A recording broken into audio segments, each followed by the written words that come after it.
Salut à toutes et à tous, bienvenue dans Sortie de Veille, le podcast hebdomadaire de Mac Génération. Ça n'aura pas traîné. Une semaine seulement après la mise en garde de Tim Cook, Apple a augmenté ses prix, et pas qu'un peu. La hausse est sévère pour de nombreux produits, des Mac aux iPads en passant même par les HomePod. Certains appareils échappent à cette flambée, mais pour combien de temps ? On va faire le point avec Christophe. Dans cette émission, on va également parler de l'alternative à Apple Pay lancée par le Crédit Agricole, de la Steam Machine dont on connaît enfin le prix, et du destin des Mac Intel. Nous sommes le samedi 27 juin, voici les infos de la semaine qu'il ne fallait pas manquer. Le cycle des bêtas poursuit son cours, la deuxième bêta développeur d'iOS 27 et des autres systèmes est sortie en début de semaine, sans grosse nouveauté. Salut Christophe, ça va ? Salut Stéphane. Écoute, ça a quand même pas été la semaine la plus sympa de l'année là. D'ailleurs, on le voit avec ton menu, on va parler beaucoup de brosouf. Et franchement, je l'avais d'ailleurs écrit. Je crois que la prochaine fois qu'un Apple Store va fermer ses portes, c'est pas pour une bonne nouvelle. Oh bah si, peut-être, là, ça sera peut-être pour le back to school, là.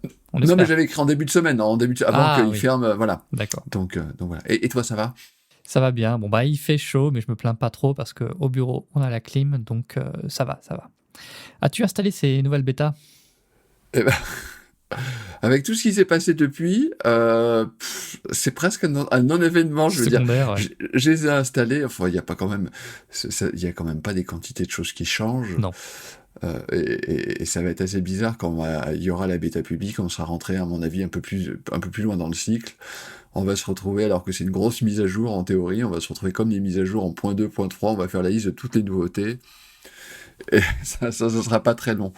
Donc voilà, oui, c'est passé, voilà, mais maintenant, j'en suis à un stade où le truc qui me commence un petit peu à me travailler, ça serait de l'installer sur le Mac. Ouais. Mais non, c'est trop tôt, c'est pas sérieux, donc je vais attendre. Je te confirme que j'utilise sur Mac, donc je l'ai installé sur un Mac secondaire, macOS 27, et plus j'utilise, plus j'ai envie de l'installer sur un MacBook Air que j'utilise au quotidien, parce que en fait c'est juste les petits trucs d'interface, les barres latérales qui sont enfin lisibles, les choses comme ça, je trouve ça beaucoup mieux qu'avant. Donc ça me démange maintenant de l'installer sur un MacBook Air M1, mais c'est pareil, je pense que je vais attendre au moins la bêta publique. Ouais. Et est-ce que tu te sens un peu plus rapide ? On a écrit un article où on disait qu'il y a vraiment quelques fonctionnalités bien spécifiques qui sont vraiment plus rapides. C'est difficile à dire parce que le Mac sur lequel je l'ai installé, c'est un MacBook Pro M5 tout neuf, donc qui est déjà très rapide. Elles sont sympas tes machines secondaires. Hein. Ça va. Donc là, je peux pas te dire, mais une fois que je l'aurai installé sur le MacBook Air M1, je ferai des essais. Ouais. Là, c'est là où ça sera intéressant de voir effectivement s'il y a du mieux. Ouais. On va passer à l'actualité chaude de la semaine. C'est bien entendu la hausse de prix sur les produits Apple. Alors, on n'a pas été totalement pris par surprise. Tim Cook avait prévenu la semaine dernière qu'il y aurait du mouvement en raison de l'explosion du coût de la mémoire. Mais quand même, on ne s'attendait pas forcément à de telles augmentations. Alors, je vais faire un petit résumé. Donc, tous les Macs sont touchés. Le MacBook Neo, par exemple, coûte 100 € de plus, ce qui fait 799 € minimum. Mais il y a pire, comme le Mac Studio qui passe de 2300 à 3000 €. Tous les iPads sont aussi concernés. Le modèle d'entrée de gamme passe par exemple de 389 € à 509 €. Pour l'iPad Air, il faut ajouter 150 € et pour l'iPad Pro, c'est 200 à 340 € de plus selon le stockage. Le Vision Pro, lui, il retourne à 3999 €. Ça va pas aider. Le HomePod mini prend 20 € et le plus délirant, c'est peut-être l'Apple TV 4K. Elle était vendue jusque-là 189 € en version 128 Go. Elle coûte maintenant 299 €. Alors, certains produits sont épargnés, notamment les iPhones, mais pour combien de temps, Christophe ? Bon, je pense que la réponse est assez simple. Mais tout d'abord, effectivement, je l'ai lu déjà maintes et maintes fois, mais l'Apple TV à 299 €. Ah, c'est de la folie. Je n'arrive pas à m'en remettre. Je cherche une raison technique pour l'expliquer. Ils ont dû relancer une ligne de production, je ne sais quoi. C'est fou quand même. Hein. Alors, tout d'abord, bon, c'est évident, je pense que les iPhones auront le droit normalement à une mise à jour tarifaire maintenant à la rentrée. Je pense qu'on entre de toute façon dans une période où on est un petit peu en fin de cycle, en tout cas pour les modèles Pro. C'est une période où c'est toujours un peu plus difficile de vendre des iPhones. Donc si en plus Apple s'était permise de dire tiens, on va rajouter 100 ou 150 euros dessus, c'eût été compliqué, sachant qu'en plus que l'iPhone, malgré tout, enfin, comme je dis souvent, quand l'iPhone va, tout va chez Apple. Et il y a une vraie dynamique autour des ventes d'iPhone, et je pense que la dernière volonté d'Apple, ce serait d'enrayer cette dynamique. De manière générale, je trouve que Apple a foiré son annonce, de mon point de vue. Ah bon? Ouais, je pense que le truc enfin, en fait, il y a deux choses qui sont assez intéressantes à noter. Alors, peut-être que on a fait beaucoup d'articles là-dessus. Qu'est-ce qui va augmenter? Comment ça va augmenter? Ce genre de choses. Mhm. Et c'est vrai qu'on s'est, nous, beaucoup concentré finalement sur les iPhones et pas sur le reste. Et finalement, c'est sûr que les problèmes de marge, sans doute Apple en a sur son iPhone, où il y a de la RAM et du stockage, mais c'est bien peu de choses par rapport à Mac Studio, où tu as des configurations avec 60 Go d'espace de RAM et des configs avec 1 ou 2 Tera de stockage. C'est pas toujours la norme. Enfin, il y en a des iPhones à 1 ou 2 Tera de stockage, pas de souci, mais c'est pas forcément les modèles les plus vendus. Ce que je veux dire, là où je pense que l'annonce de Tim Cook en elle-même, elle était très bien. La façon dont il abordait le sujet, il évoquait une sorte de crue centenaire. J'ai trouvé ça très bien. Mais donc il a dit attention là, on va pas pouvoir tenir longtemps. Mhm. Et donc on s'attendait à une hausse des prix imminente, quoi. Moi je pensais que la hausse des prix aurait lieu dans la même semaine. Ils auraient pu le faire en fin de semaine tranquillement. Je sais pas que ça serait passé tranquillement, mais ça serait sans doute mieux passé. Mais je pense que l'un des problèmes peut-être pour Apple, c'est qu'ils sont peut-être retrouvés coincés avec les Prime Day d'Amazon. Parce que même quand tu t'appelles Apple, sachant que Amazon est maintenant peut-être le principal revendeur de produits Apple au monde, ça fait des volumes importants, et peut-être qu'ils ont voulu retarder l'annonce de quelques jours à cause de cet événement. Et voilà, et ce qui fait qu'on on s'était retrouvé au bout de vendredi, on s'est dit tiens, ils ont rien fait, ils ont rien annoncé. C'est étrange ça. Finalement, ils vont annoncer ça, on va dire à court terme, c'est-à-dire en juin ou début juillet, ou finalement, peut-être que, et c'est ce que Gruber disait, peut-être qu'ils vont attendre finalement la rentrée pour le faire.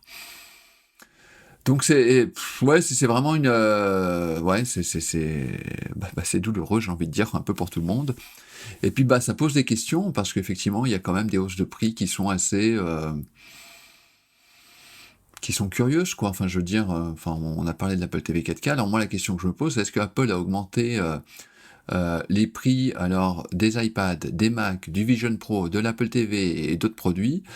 Est-ce qu'ils ont un peu forcé la hausse, entre guillemets, pour quelque part compenser la baisse de marge qu'Apple doit connaître en ce moment sur les iPhones? C'est un peu ma question. En tout cas, comme je te dis, oui, l'annonce a été quand même très très mal pris. L'action jeudi a perdu 6%. C'est aussi pour ça que je disais que d'un point de vue communication, ce qu'Apple a fait, il y avait peut-être quelque chose de mieux à faire. Et alors là, c'est là où on voit aussi la situation boursière d'Apple. Finalement, la hausse du titre depuis le 1er janvier est maintenant complètement effacée. Donc voilà, on est loin du boom constaté sur certaines actions spécialisées dans le domaine de l'IA. Et d'ailleurs, c'est ça qui est assez fascinant dans cette affaire, c'est de constater à quel point le rapport entre Apple et ses sous-traitants a changé, parce que le même jour, enfin, la veille, Micron a annoncé ses résultats financiers qui étaient évidemment records, et quand Apple perdait 6% en bourse, l'action de Micron prenait plus de 16%. Et alors là, ce qui est encore plus fascinant, et ça relève vraiment, comme je disais, du changement du rapport de force, c'est à quel point Micron a envoyé une pique à Apple, mais vraiment sans se gêner, en disant que Apple récoltait ce qu'elle avait semé pendant des années, c'est-à-dire qu'elle avait mis une pression constante sur les prix pendant des années, et puis en cherchant toujours des contrats de court terme, résultat, les fabricants de mémoire et de stockage n'avaient pas ou peu de marge pour investir, et voilà, on se retrouve dans une situation de sous-capacité auquel Apple maintenant doit payer le prix fort. C'est vraiment, moi je trouve que c'est vraiment intéressant. On n'aurait jamais, enfin, il y a 2 ou 3 ans, on n'aurait jamais imaginé une telle situation, quoi. Et de se dire que maintenant Apple doit s'écraser en face de Micron, Apple doit s'écraser en face de TSMC et d'autres sociétés de ce même type. Et puis, il y a une dernière chose à dire, je trouve, qui est assez intéressante, c'est entre guillemets, en économie, on dirait l'effet macro de cette annonce. C'est-à-dire que, pour nous, et pour les auditeurs de ce podcast, c'est pas, enfin, là où c'est là, mais elle était attendue. Alors après, on peut toujours dire, on s'attendait à plus ou à moins, ça c'est un autre débat. Mais je pense qu'il y a pour beaucoup de gens du grand public, la hausse des prix suite à l'emballement autour de l'intelligence artificielle, là je pense qu'ils s'en rendent vraiment compte aujourd'hui. Ah bah oui, là c'est sûr, ouais. Autant l'annonce de Tim Cook n'a pas été forcément reprise dans les médias généralistes, autant là maintenant le client qui va acheter, alors du coup l'iPhone pas encore, mais qui va acheter un Mac en Apple Store va se rendre compte qu'il coûte plus cher qu'avant. Ouais. Parce que là, il y a des hausses qui sont larvées, mais dont on ne parle pas. Je veux dire, quand tu achètes par exemple un SSD externe, tu suis pas le cours du SSD externe semaine par semaine. Et puis on se rend compte là qu'entre un SSD de 1 Tera ou de 2 Tera, je sais plus, j'ai plus les prix en tête, mais entre le Black Friday, donc qui était en novembre, et déjà les prix étaient élevés, je me souviens des remarques de Pierre à ce sujet-là, et maintenant pour les Prime Days, il y a quasiment 100 € de différence. Ouais, c'est ça, on avait regardé, c'était un SSD externe 2 Tera. Il était donc au mois de novembre pour le Black Friday à 150 ou 160 €. Et là, maintenant, il est 100 € plus cher. Ouais. Donc, il ne faut pas avoir besoin de faire de sauvegarde. Voilà. Un prix promotionnel en plus. Et on peut se dire qu'il sera encore potentiellement plus cher d'ici quelques mois, parce que l'appétit, justement, pour les puces NAND n'est pas prêt de se tarir non plus.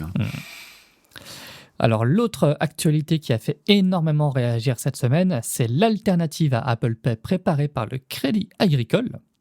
Cette application n'est pas encore officiellement lancée, mais on l'a repérée et on a pu d'ores et déjà l'utiliser. C'est un portefeuille numérique qui permet de stocker sa carte bancaire et de réaliser des paiements sans contact en magasin avec son iPhone. Je m'en suis servi pour payer un resto mercredi et ça a très bien fonctionné. Donc ça peut être aussi rapide qu'Apple Pay puisqu'on peut lier l'application au bouton latéral de l'iPhone. Donc en faisant un double-clic, l'app se lance immédiatement et Face ID s'active pour vérifier le visage, donc comme Apple Pay. Alors cette alternative est rendue possible par un accord passé entre Apple et la Commission européenne en 2024. Pour s'éviter une grosse amende pour pratique anticoncurrentielle, Apple a ouvert l'accès à la puce NFC de l'iPhone aux banques. Alors est-ce le début de la fin d'Apple Pay ? Alors, j'ai une petite question que je pense que beaucoup d'auditeurs se posent. Donc, maintenant, quand tu fais un double-clic sur ton iPhone, tu as ta carte ta carte du Crédit Agricole qui se met. Voilà. C'est ça, ouais. Et donc, c'est comme si tu avais un wallet du Crédit Agricole. Oui. Mais c'est un wallet où tu n'as pour le moment que la carte du Crédit Agricole. Est-ce que tu peux mettre d'autres cartes ou pas ? Ah non, c'est réservé aux cartes du Crédit Agricole. Là, j'en ai qu'une, mais si on en a plusieurs, on peut en mettre plusieurs. Mais effectivement, c'est limité au Crédit Agricole. Ouais. Et précisons, pour être complet sur le sujet, que cette possibilité n'existe pour le moment que sur l'iPhone. L'Apple Watch n'est pas du tout concerné pour le moment par ces histoires de pratiques anticoncurrentielles. Donc ça reste... Enfin, c'est pas que c'est limité, parce qu'il y a quand même beaucoup de gens qui payent avec leur iPhone. Alors moi, je pense que il va y avoir un terrible problème... d'identification pour le grand public. Alors quand je parle d'identification, ce que je veux dire, c'est que il y a des gens qui vont croire qu'ils utilisent Apple Pay et dans les faits, ils utiliseront peut-être une solution concurrente ou l'inverse. C'est-à-dire, tu sais, c'est un peu comme tu entends beaucoup des gens qui te disent qu'ils ont utilisé Google Maps sur leur iPhone pour faire ci ou ça. Et puis tu regardes leur iPhone, tu dis, ah mais en fait tu as utilisé Apple Plan. Je pense que il y aura un sondage à faire auprès du grand public pour savoir quelle est la proportion de gens qui connaissent véritablement, enfin qui ont conscience d'Apple Plan. Ce serait intéressant. Pour en revenir à Apple Pay, de toute façon, moi je suis assez persuadé que le salut d'Apple passera par l'innovation. Il y a plein de choses qu'on peut faire sur le papier avec Apple Pay, qu'on fait pas, qui sont pas exploitées ou qui sont partiellement exploitées. Par exemple, je prends un exemple, tu ne peux toujours pas en Europe envoyer de l'argent facilement avec Apple Pay. Je veux dire, tu peux pas prendre un message en dire j'envoie 10 euros à Stéphane, 5 euros à telle personne, ce genre de choses. Ça paraît pourtant évident, quoi. Et c'est pour ça que Wero est si populaire aussi, l'initiative de plusieurs banques européennes. Là, j'ai l'impression que ça prend pas mal, parce que c'est un moyen d'envoyer l'argent entre particuliers rapidement, ce qu'Apple Pay permet pas. Ouais. Et pour moi, c'est vraiment là le souci d'Apple, mais je pense qu'elle est aussi un petit peu coincée à la fois par le cadre européen, à la fois par des règlements bancaires qui sont, là j'ai envie de dire heureusement, extrêmement rigides. Est-ce qu'elle doit... ça, on a fait des articles à quelque chose. Est-ce que Apple doit devenir plus ou moins une banque, ou une banque qui ne dit pas son nom?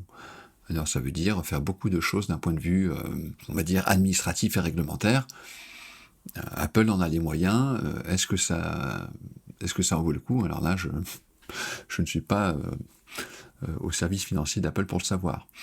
Et c'est là, et on le voit d'ailleurs aux États-Unis, parce que l'Apple Card, elle aurait pu le faire toute seule en prenant ce chemin-là, mais elle a préféré s'attacher les services d'un partenaire pour la proposer.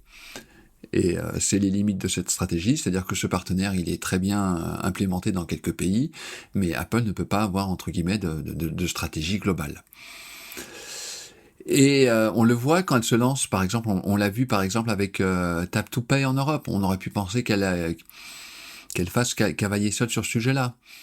Et elle a préféré plutôt passer des accords avec de nombreux partenaires, j'imagine, pour ne pas s'attirer les foudres des régulateurs. Donc on voit qu'Apple est un petit peu coincée. Je ne sais pas si elle a une stratégie même qui est très visible par rapport à ce qu'elle veut faire. J'ai noté quand même un truc, je ne sais pas si tu as remarqué également, je trouve qu'Apple communique de plus en plus autour d'Apple Pay. Ouais. On parlait du problème d'identification, je pense qu'il y a quand même une idée elle veut faire rentrer ça dans les têtes des consommateurs pour payer. La meilleure solution, c'est Apple Pay. Elle aura de toute façon sans doute quelques arguments par rapport au Crédit Agricole ou d'autres, se dire regardez, avec moi il y aura une sécurité maximum, on vous garantit un maximum de sécurité au niveau des données, ce genre de choses, et de la vie privée, mais est-ce que ce sera suffisant? Je ne sais pas. Donc pour finir, de toute façon, comme je dis, le salut, c'est l'innovation, et il faut que Wallet devienne et reste la meilleure application du marché. Il faut préciser aussi que le Crédit Agricole nous a indiqué qu'il ne comptait pas abandonner Apple Pay, que son application était en fait une application complémentaire pour donner une alternative aux clients. Alors la banque n'a pas voulu nous en dire encore plus pour le moment, on n'a pas les détails, parce que visiblement le lancement était officiel et prévu pour un peu plus tard. Mais de ce qu'on comprend, ça serait une façon pour la banque de proposer une alternative un peu plus souveraine à ses clients, et aussi pour elle, en fait, une façon d'éviter la commission d'Apple Pay, puisque c'est ça qui énerve les banques depuis le départ, c'est qu'Apple prend une commission sur chaque transaction. Et là, en contournant Apple Pay, le Crédit Agricole évite cette fameuse commission qui les chaîne.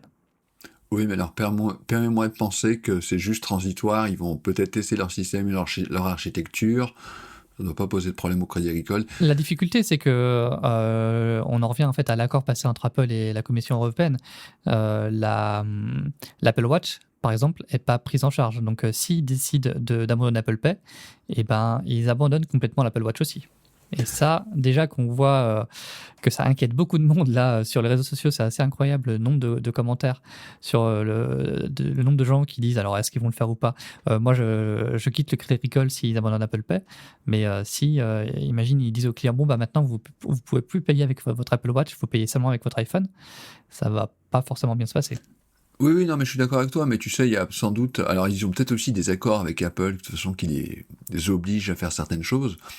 Mais après, il y a aussi des manières assez intelligentes de faire en sorte que dans l'application, tu aies ces deux possibilités-là et que tu mettes beaucoup plus en avant la première que la deuxième et que effectivement tu continues malgré tout à proposer à Apple Pay discrètement, à la fois pour ceux qui sont vraiment attachés au wallet d'Apple et qui possèdent une Apple Watch ou un iPad par exemple aussi. Ça sera à voir, ouais. Bon, on va maintenant parler de PC. Enfin, un PC un peu spécial, puisqu'il s'agit de la Steam Machine. Alors, cet ordinateur est pensé pour être aussi simple à utiliser qu'une console, tout en donnant accès à l'incomparable catalogue de jeux PC. Il est équipé d'un CPU et d'un GPU AMD, de 16 Go de RAM et de 8 Go dédiés pour la vidéo. Cette machine très attendue par les gamers avait été dévoilée en partie l'année dernière, mais Valve n'avait pas encore révélé son prix. Et on le connaît maintenant, c'est 1039 € avec 512 Go de stockage, ou bien 1359 avec 2 Tera. Est-ce que la Steam Machine a une chance de réussir à ce prix ? Tu parles PC avec moi, mais est-ce que tu es vraiment sérieux, Stéphane? Est-ce que tu veux que je te parle du PC de mon fils qui est reparti avec 7 ou 8 virus qu'il faut que je regarde ce week-end? Mais je savais que tu avais une expertise dans le sujet, c'est pour ça que je te posais la question. Les PC gamers. Heureusement que ça ne nous a pas coûté bien cher cette affaire. Mais non, mais alors... tu sais que je suis sarcastique, mais je me suis intéressé à la Steam Machine, et quand ils l'ont annoncé, j'étais potentiellement client. Je trouvais le concept très bien, je vais te dire, pour être honnête. La moralité de l'histoire, je crois que j'ai bien fait d'avoir acheté une PlayStation 5 aux enfants à Noël. Non, de toute façon, il n'y a pas pire comme timing, je veux dire, pour lancer... Enfin, Nintendo l'a un peu connu avec la Switch 2, mais... Ça allait encore.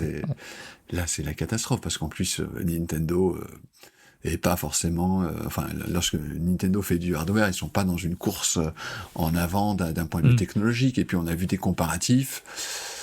Ce qu'ils proposent à ce prix-là, si j'ai bien compris, c'est pas extraordinaire. Non. Et je crois que LDLC s'est amusé à dire « nous aussi, on va faire notre machine à nous. » Donc, voilà. Mais alors, moi, je crois que le problème, c'est que ça s'adresse à une niche, peut-être à une trop petite niche.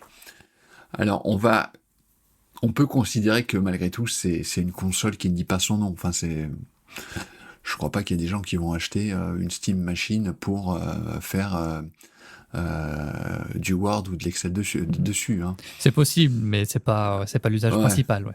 Voilà. Et le problème, c'est que quand on reprend, on va dire, le business model des fabricants de consoles, c'est qu'il faut arriver c'est qu'ils vendent souvent à perte leur console, ou vraiment ils perdent pas d'argent, sauf Nintendo qui est toujours un cas particulier dans cette industrie. Et donc là, Steam n'a pas les reins aussi solides que Sony, Microsoft ou Nintendo. Et ça se voit, mais ceci dit, la situation qu'on vit est, je trouve, très intéressante. Et je me demande comment le marché du jeu vidéo va évoluer et va vivre cette crise tarifaire. Est-ce qu'il va pas finir? Est-ce qu'il va pas? Ça fait un moment qu'on s'attend à ce que ce marché mute un petit peu. Et finalement, ce qu'on a vu avec la nouvelle génération de consoles, c'est que on a assisté finalement à une sorte de statu quo. Alors ça fait des années qu'on nous dit l'avenir c'est le cloud pour le jeu vidéo. Pas persuadé que... Voilà, en tout cas, peut-être que ce segment va évoluer d'une manière ou d'une autre, contraint par cette hausse tarifaire. J'attends de voir comment, mais parce qu'en plus, ça serait intéressant à suivre. Cette semaine, Microsoft a aussi annoncé une hausse pour la Xbox Series S et Series X. C'était des consoles qui se vendaient déjà quasiment pas. Alors là, ça va pas aider à vendre des consoles supplémentaires. Hein. Et c'est pour ça aussi que je parlais de statu quo, parce que je pensais aussi également à tout ce qui se passe au niveau de la division Xbox, qui sont en pleine réorganisation, ils cherchent véritablement une nouvelle stratégie, ils en ont marre de perdre de l'argent. Le problème de Microsoft, c'est qu'ils ont une stratégie, c'est d'être absolument partout, et à force d'être partout, ils sont nulle part. Et voilà, ils savent pas s'il faut privilégier la Xbox ou le PC, ou se dire on joue la carte du cloud, et voilà. Mais voilà, pour la Steam Machine, pour moi c'est mort, hein, je crois pas un instant. Mince alors. Bon. On va terminer le tour de l'actu en se penchant sur le cas des Mac Intel. Alors macOS 27 apporte des améliorations, comme des meilleures performances ou des barres latérales enfin lisibles, j'en parlais en introduction. Mais le nouveau système retire aussi plusieurs choses, notamment la prise en charge des Mac Intel. Or, vu les nouveaux prix des Mac, on peut avoir envie de faire durer le plus longtemps possible sa machine. Mais que vont devenir les Mac Intel sans nouveau macOS, Christophe? Est-ce qu'il faut chercher un système alternatif? J'ai toujours un peu de mal avec ce raisonnement, pour être très honnête. Quand on achète un Mac, on l'achète pour macOS quand même à la base. C'est pour sa simplicité, tout ça. Et derrière, il faudrait s'amuser à installer un vieux Linux, ou pire, un Windows. Non, mais je veux bien. En plus, c'est vrai que Linux ça fait quand même d'énormes progrès en termes de simplicité, tout ça. Mais ouais, est-ce que c'est bien nécessaire? Pour moi, la seule difficulté pour ces machines-là est de continuer à avoir un navigateur web qui continue à être mis à jour et performant. C'est le seul truc. Je pense ça, qu'il y a toujours. Ouais, faut pas le demander à Apple alors. Non, non, mais là, il faut, C'est un faut peu se faire dommage. raison et passer sur Chrome ou Firefox pour ce genre de choses. Mais après, bon, si j'ai bien compris, Apple a communiqué lors de la WWDC et a assuré que les Mac Intel allaient avoir des patchs de sécurité pendant 3 ans. Donc ils vont être quand même mis à jour jusqu'en, on va dire, 2028, 2029. Donc si on part du principe qu'une personne a acheté un Mac Intel en 2019, elle va avoir quasiment 9-10 ans de prise en charge. À ce moment-là, il est peut-être quand même temps de changer quand même. Puis on espère que d'ici là, les prix auront baissé. Ouais, mais même si tu dis ça, bah oui, mais ceci dit, je suis bien d'accord avec toi, mais la personne qui a acheté un MacBook Air en 2018-2019, j'ai pas les prix en tête, mais je pense pas qu'il était au-dessous de 1000 euros, ou pas de beaucoup alors. Et maintenant, elle achète maintenant aujourd'hui même un Mac Neo un MacBook Neo qui est plus cher. Bah c'est vrai, ça reste moins cher que le Mac de 2019. Ouais. C'est vrai. Eh bien, merci pour ce retour sur Actu, Christophe, et bon week-end. Bon week-end à tous. Bon week-end à tous, et puis à la semaine prochaine pour un nouveau numéro de Sortie de Veille. Salut à tous.